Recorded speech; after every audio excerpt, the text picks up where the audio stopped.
మనకు తెలిసిన విషయం ఏంటి? గాంధీజీ అండ్ సుభాష్ చంద్రబోస్ ఇద్దరు ఒకటే లక్ష్యం వైపు ఉన్నారు అని. అది చాలా నీట్గా ఉన్న టెక్స్ట్ బుక్ స్టోరీ. కానీ అసలు నిజం ఏంటి? వీరిద్దరి మధ్య జరిగిన పోరాటం ఒక రాజకీయ భూకంపం కన్నా కూడా ఏం తక్కువ కాదు. అది 1938.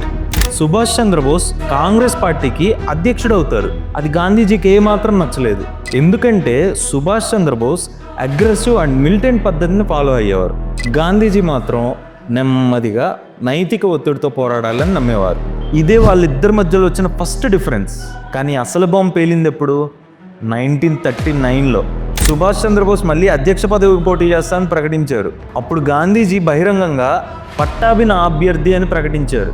అంటే గాంధీజీ నేరుగా సుభాష్ చంద్రబోస్కి వ్యతిరేకంగా నిలబడ్డాడు.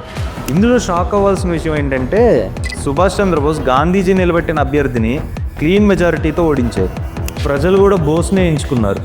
వెంటనే కాంగ్రెస్లోని గాంధీజీ వర్గం సుభాష్ చంద్రబోస్ని అన్ని వైపులా నిరోధించడం మొదలుపెట్టింది. తర్వాత నెల సుభాష్ చంద్రబోస్ అధికారాలు కట్ చేసేశారు. వర్కింగ్ కమిటీ అతని నిర్ణయాలను ఆపేసింది.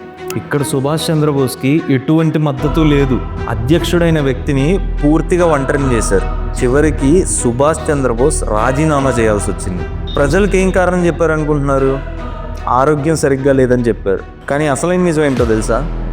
అంతర్గత రాజకీయ ఒత్తిడి. గాంధీజీది అహింస శాంతి రాజకీయం, సుభాష్ చంద్రబోస్ది సాయుధ పోరాటం తక్షణ స్వాతంత్రం. రెండు ఆలోచనలు, రెండు భవిష్యత్తులు. మన టెక్స్ట్ బుక్స్ ఏం చేసే? వీరిద్దరిని ఒక ఫ్రేమ్లో పెట్టి ఒక నీట్ స్టోరీని అల్లారు. కానీ అసలు నిజమేంటి? గాంధీజీ వర్సెస్ బోస్ అంటే స్వతంత్ర ఉద్యమంలో జరిగిన అత్యంత పెద్ద సిద్ధాంత యుద్ధం. ఇది హాఫ్ బేక్డ్ స్టోరీ కాదు, ఇదే రియల్ స్టోరీ. మీకు మేము ఇస్తున్న కంటెంట్ ఇన్ఫర్మేటివ్గా అనిపిస్తే వెంటనే ఫాలో అవ్వండి.